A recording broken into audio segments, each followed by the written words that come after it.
കണ്ടോ ഇത് ഇപ്പൊ കളക്ടർ പറഞ്ഞു പോയല്ലോ എല്ലാം ഉണ്ടെന്ന്. ഇതിനകത്ത് ഓരോരുത്തർക്ക് നിങ്ങൾക്ക് ഫോട്ടോ നിങ്ങൾ എടുത്തു കാണിച്ചു തരാം. ഒരൊറ്റ പേപ്പറല്ല അവർക്ക് മൊത്തം. താണ്ട ആ തിരുത്തിയ പേപ്പറും കാണിച്ച് താണ്ട പഞ്ചായത്ത് ലീസിന്റെ അല്ല പരിസ്ഥിതി സർട്ടിഫിക്കറ്റിന്റെ ഇത് കണ്ട തിരുത്തിയേക്കുന്ന കണ്ട തിരുത്തിയേക്കുന്ന കണ്ട. ഇത് മീഡിയക്കാരെന്താ ഇവർ കയറ്റി വിടാതെ?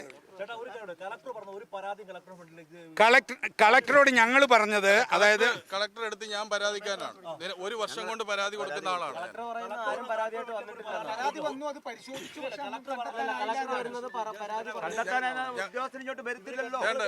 അതല്ല ഇതിനകത്തെ കാര്യം എന്ന് പറയുന്നത്, ഇവിടെ ഹിയറിംഗ് നടത്തിയപ്പോൾ ഞങ്ങൾ മൊത്തം പേരും നാട്ടുകാരും അവിടെ ചെന്ന് പറഞ്ഞു, സാറേ ഇത് മന്ത്രിയുടെ റിപ്പോർട്ട്, അതായത് ഇന്നമാതിരി റിപ്പോർട്ട് നിങ്ങൾ ഇത് വായിച്ചു ഇത് നോക്കിയിട്ട് പറ.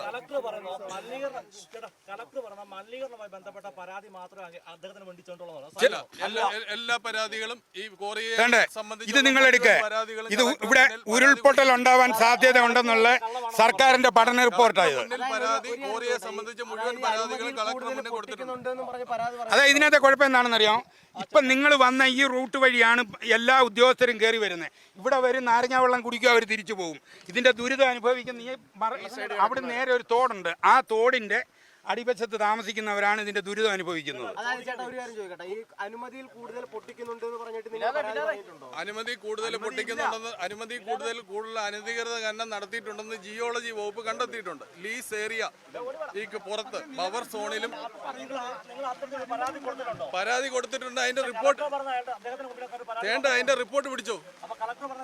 അത് നിങ്ങൾ മനസ്സിലാക്കി. നിങ്ങൾ പറ തെറ്റാണോ ഇല്ല, ഞങ്ങൾ കൊടുത്തിട്ടുണ്ട്. അതിന്റെ റിപ്പോർട്ട് നിങ്ങൾക്ക് തരാം. നിങ്ങൾ ആ റിപ്പോർട്ട് നോക്കിയിട്ട് നിങ്ങൾ അത് പറ, മനസ്സിലാക്കുക.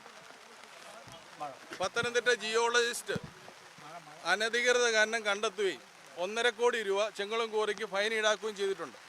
അതിനകത്ത് അന്വേഷണ റിപ്പോർട്ടിൽ അനധികൃത ഖനനം കണ്ടെത്തുകയും ലീസ് ഏരിയയ്ക്ക് പുറത്തും ബഫർ സോണിലും ഖനനം നടത്തിയതായി കണ്ടെത്തിയിട്ടുണ്ട്. അത് 15 കോടി കൊടുത്താലും മതിയാവില്ല, അതുപോലെ സാധനമുണ്ട്.